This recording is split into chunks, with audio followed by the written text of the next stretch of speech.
Now, we're very excited because he is the comedian, presenter and author who's been putting celebrities through their paces in the latest series of Cooking with the Stars. As old Clever Clogs gears up for his UK comedy tour, Tom Allen's here to share some of that inspired his latest show. Tom. Well, thank you. I've sort of dressed as your sofa today. It's like a floating head. You blend Come on, I like it.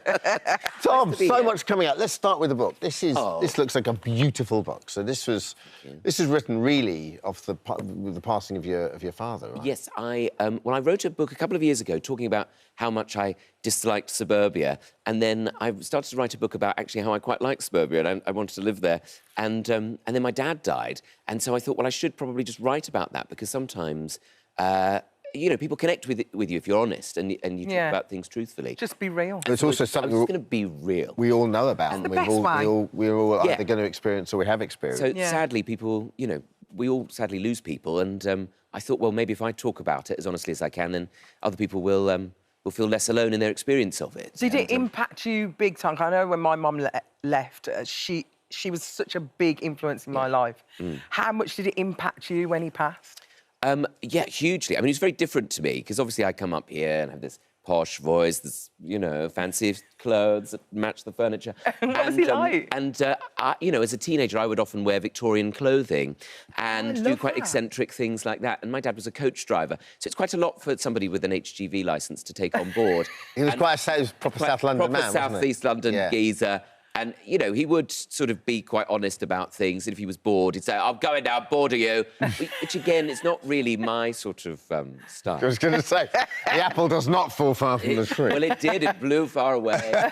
And so we were very different. But you know... Did you get on well? We did get on well. And he was always... You know, like, he would understand me and I think I would understand him, and it's only when you lose someone that you appreciate actually what they've taught you. And so I tried to style the book around all the things he taught me, and I kind of think, well, maybe, you know, that's the way that you keep a person with you, isn't it? If you definitely. Legacy, isn't it? Their legacy a bit, you know. And he would... I remember, as a teenager, he was doing up the kitchen, and I said, Dad, have you thought about putting in a breakfast nook? And my dad said, have you thought about getting your own house? So, you know, he was direct. Tom, did it help the grieving process, or were you out of the initial fog of grief when you started putting pen to paper, or did you...? I did it in the midst of it, really, because I think it's that... What I didn't realise with a big grief like that is that you don't just sort of shake it off. It's not something that you have a... It comes and goes. It comes and goes, yeah. So I thought... I just started writing, and I found that very cathartic. And, again, I tried to be, you know, humorous, rather, in the writing, because I thought humorful isn't a word. Humorous in the writing of it. Let's invent it. Look, I'm a writer. I can invent words if I want to. There's a lot of humorful stuff do what I like. That's what I do.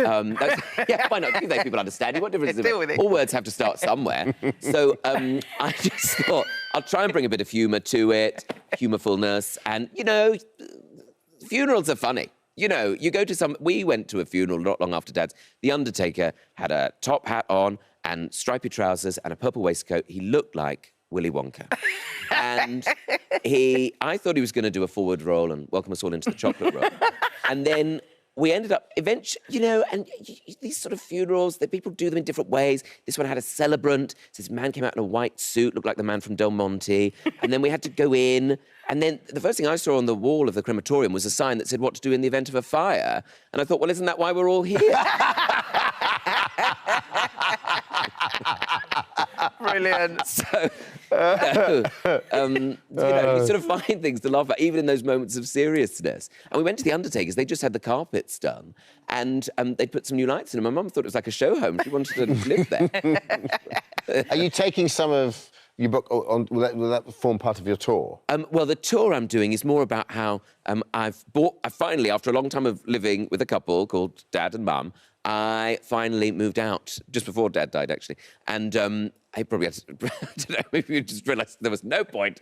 I moved out and got my own place, and suddenly I'm a grown-up, and I have to, you know, do... It's a lot, isn't it? What have you noticed? The bins. Oh, it's a lot, the bins is a lot. It's a chore, isn't it? In that suit you want when you Oh, please. And then sometimes I fall over on the driveway, and then the school children up the road walk past, and they laugh at me. And, I mean, cardboard day on recycling. is traumatic. you buy an egg cup online, it arrives in like a wardrobe, and then it's cardboard, and then if my mum's there, she says they won't take it like they're going to break it down. Break it down. It's like a DJ in the 1990s. Break it down. Break it down. You have to break it all. You have to get a Stanley knife and break it down. It's ours. It's ours. Tom, what's it like when your peers read the book and then they start talking about it? It's a bit weird for you. Well, of course, you write something on your own and you think, well, no one's going to read this, are they? And then it turns out people you've admired for a long time actually do gracefully read it. People like Graham Norton read it and gave me such a lovely quote. It's lovely, big hero of yours. Big hero of mine. You know, growing up, you know, the show was such a big, iconic thing on a Thursday night. And for him to read my book, and he's been such a nice person, so supportive, and Joe Brand, who I know through Bake Off, of course. Yeah. And so she wrote a quote, and it's been absolutely lovely, and The Guardian wrote a lovely review. So, you know, when you put out something so personal, you hope it's going to be well received. I mean, it'd be pretty harsh if I wrote a book about losing my dad and people were like, oh, no, boring. One star. Rubbish. yeah. We have to talk Bleak Expectations, because this is something that I had the great fortune of doing, and you are about to appear. Yes. And you're playing the same role. But it's interesting, because you're one of the Bleak Expectations kind of OGs. Well... So basically, this Dickensian farce. Look how young I was. Yes. And you did it originally, didn't you? On Radio 4. We did it as a radio series. Because it was a radio play originally. It's a Dickensian farce on the Criterion. You're performing from the 18th to the 23rd of July at the Criterion. Please go and see it, and I'd love to see you in it. Well, I wish I'd seen you in it, but BleakExpectations.com. But I saw him. Did you see? Was he good? He was really good. Oh. Never been more scared about anything. I couldn't believe how good he was. Oh, I went there. Enough about me. That's really good. But it's a lovely play, though, isn't it? It's really brilliant writer, Mark Evans. So funny, such a funny writer. And I'm growing my own moustache. What do you think about it, actually? You look good. Do you think that looks Victorian? Yeah. I sort of think I look a bit like a villain. I didn't want to do too much of a handlebar moustache, because people thought I was a bike.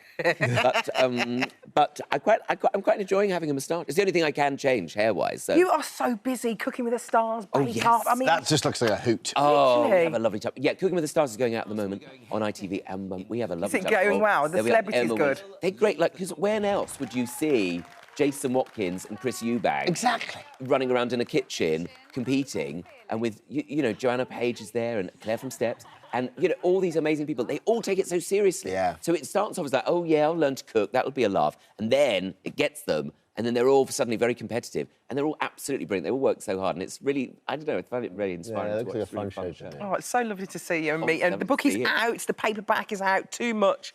Absolutely brilliant. Go and get it. And the comedy tour completely runs until June 24. I don't mean to come on here as like some salesman plugging all these things, but yes, but yes, it's out there. But yes, the tour is going. We've extended it to June next year. You can come if you like. I'm at the London Hammersmith Apollo in November, and then places like Portsmouth and Scotland and Ireland in October. Yeah, we're bored now. You know, anyway. Thank you. I'm glad you like something Thanks, for Dad. Yes, I'm going to blend back into this sofa now.